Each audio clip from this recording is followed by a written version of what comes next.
Hello everyone. So in this video, I want to explain about signature.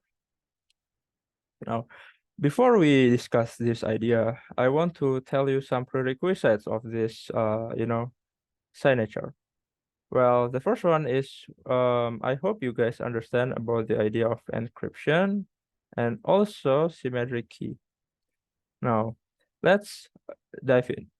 Well, when we talk about signature, it is basically a method to prove the source of the information. Now, I want to emphasize this word, okay? Source. It is actually the whole idea of signature, the keyword of this concept. Now, let me explain. Let me give you an example. Well, imagine that there are three people. The first one is A, the second one is B, and the third one is C. Now, A want to send a message to C. And in order to do that, A will give the message to B and B delivers the message to C. Now, A will write a message, and of course, there is a content of the message.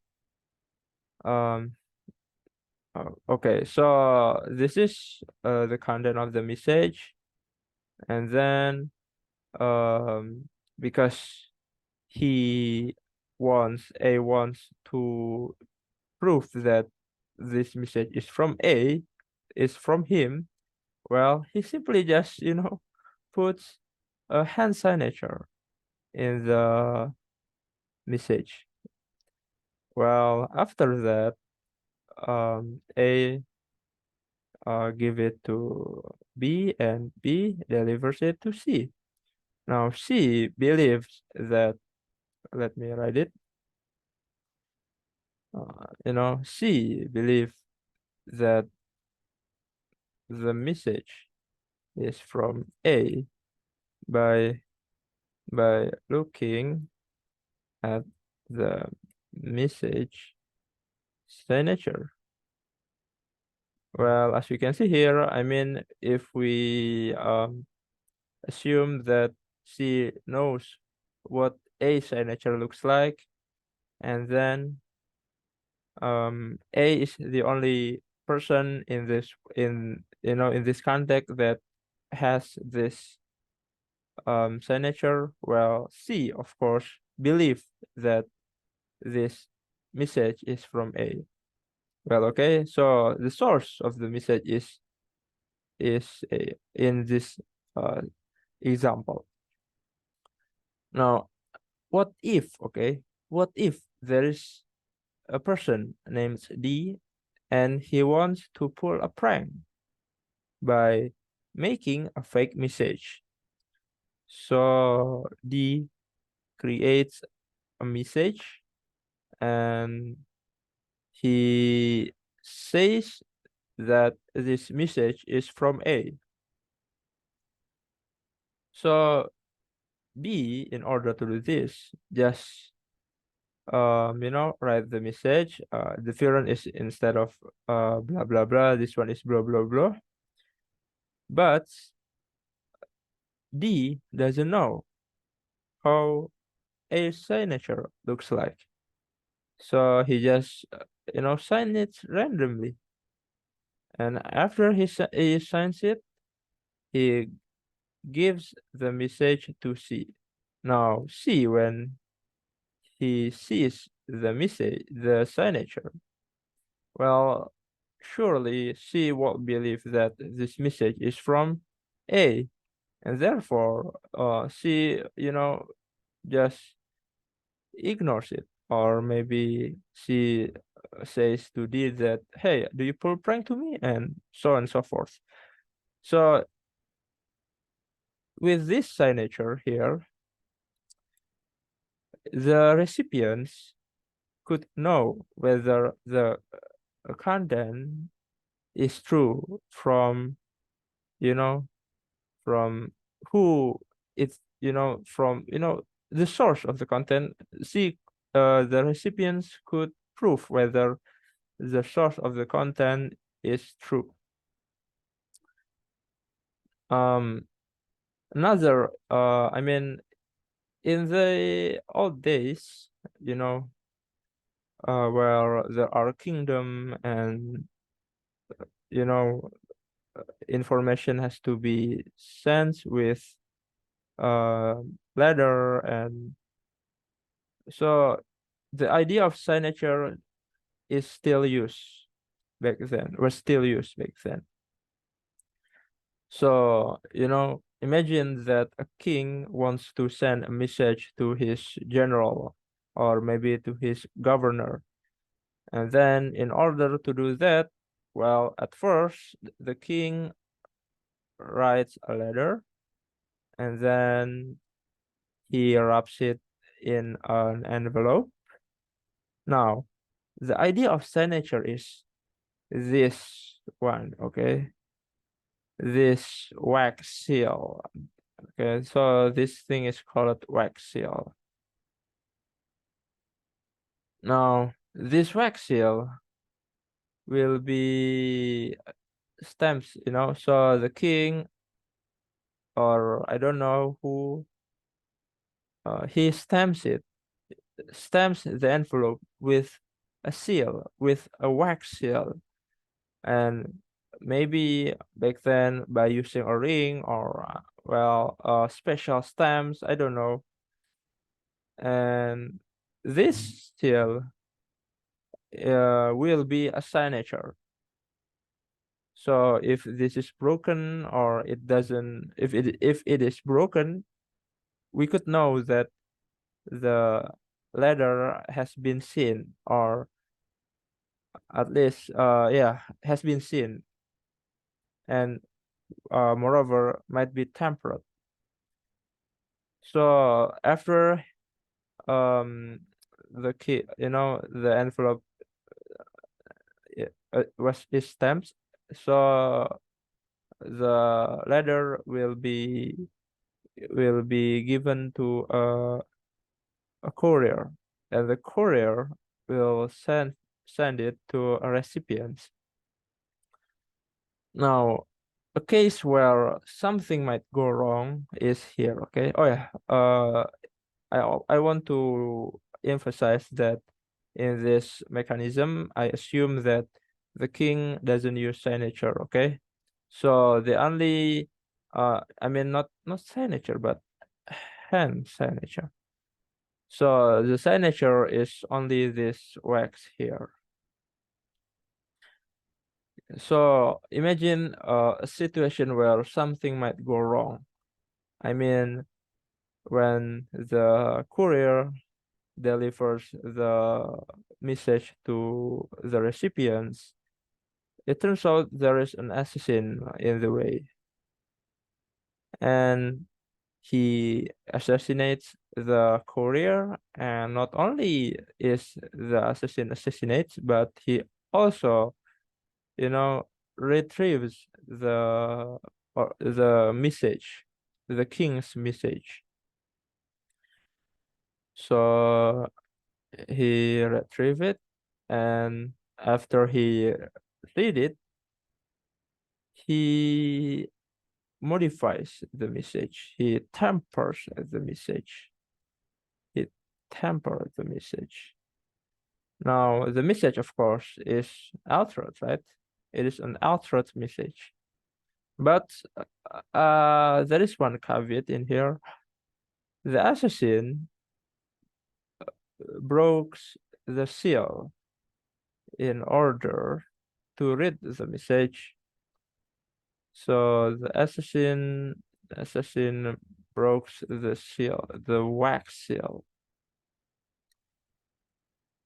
and he tampers the message. He after he tampers the message, he put it back again to the envelope, but he doesn't fix the seal. He lets it broke. Now, if this happens, if it turns out the assassin is you know kind of stupid, he doesn't fix the seal, and then the assassin wants to, you know, wants to, um, yeah, you know what I mean. He wants to fool the recipients, and so the assassin gives the message to the recipients. But when the recipients wants to read it, he sees that the seal is broken. Well, therefore, the recipients might not believe the content of the message. All right. And so that's how signature works in the past. It uses an object called seal. Well, in conclusion, signature is a method to prove the source of the content.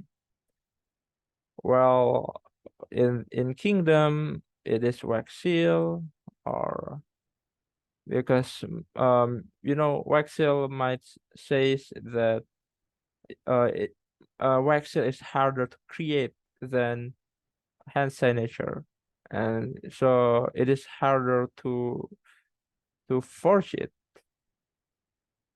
and this is signature. Now, what makes signature interesting is that this concept could be applied in computer science.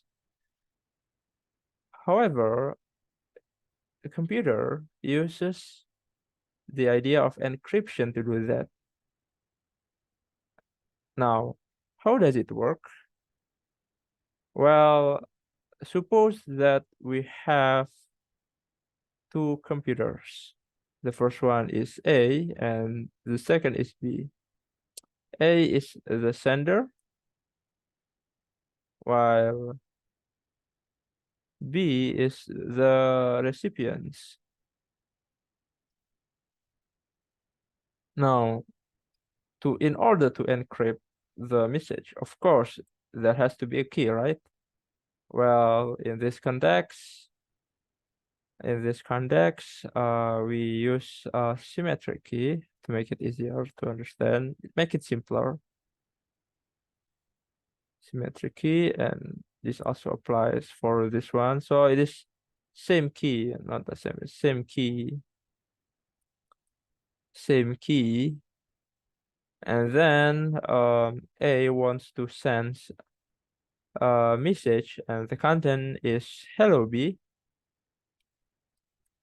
And so all of the sufficient conditions to apply the idea of signature has been complete.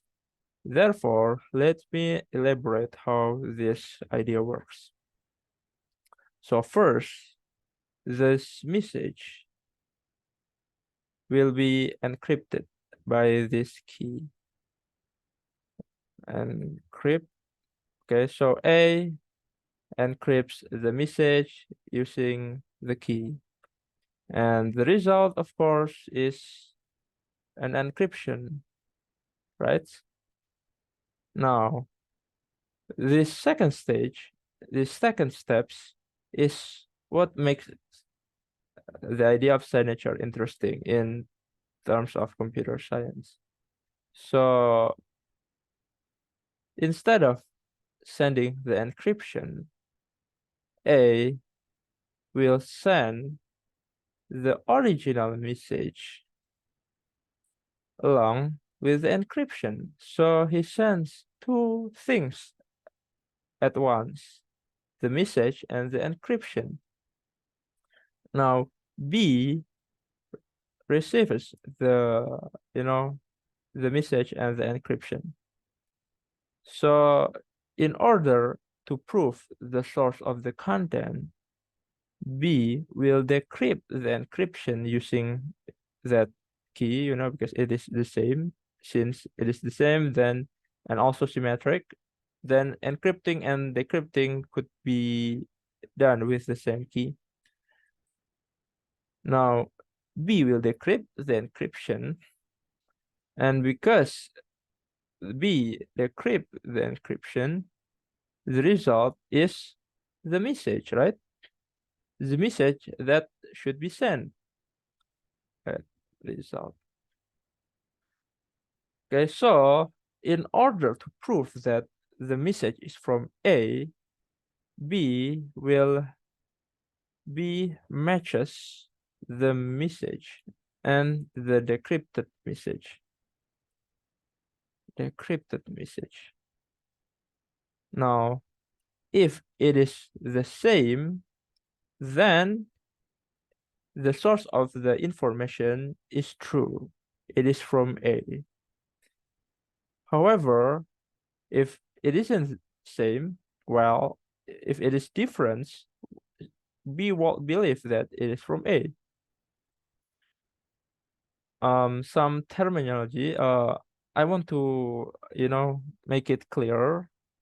So this encryption here is called signature in this procedure.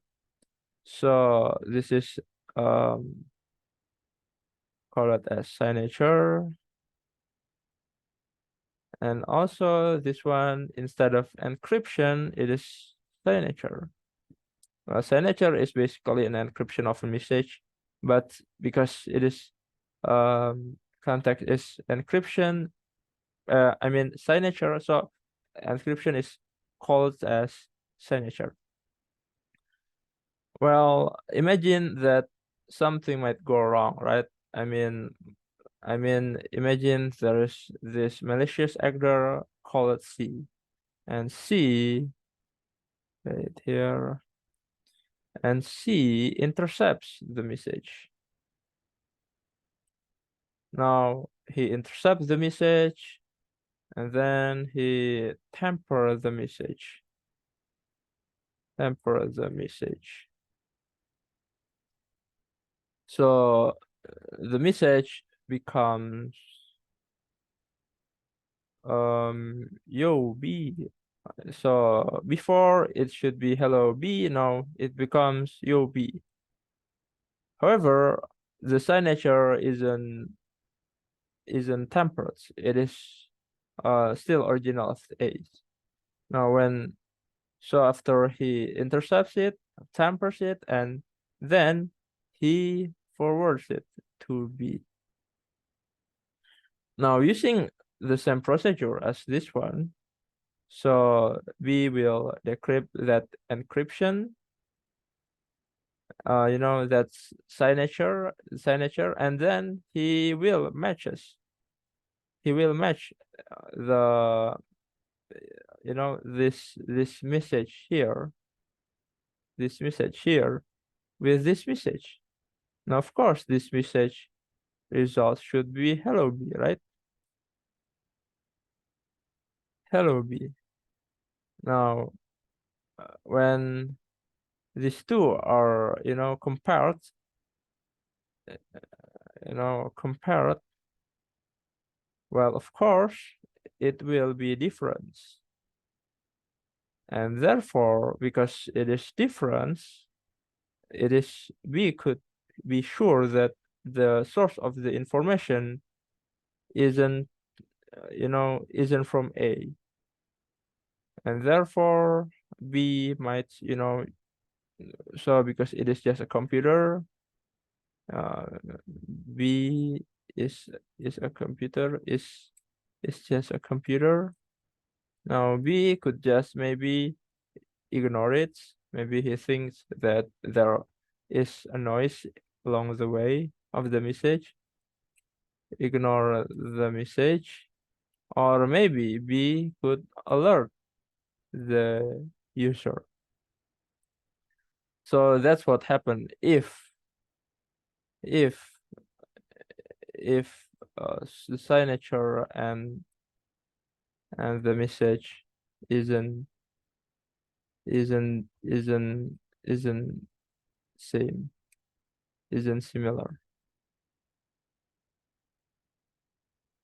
This is what happened, all right? So this is what happened. Now, I want to remind you again about the idea of signature. It is to prove the source of the message, if the source of the information. If the signature and the message matches, then it is true. The source of the information is true. So in contrast with encryption, which is used to hide the content of the message, now signature only use, I mean, not only use, but is primarily used to prove the source of the information. So I think that's all from me. Thank you very much for watching. Assalamualaikum warahmatullahi wabarakatuh.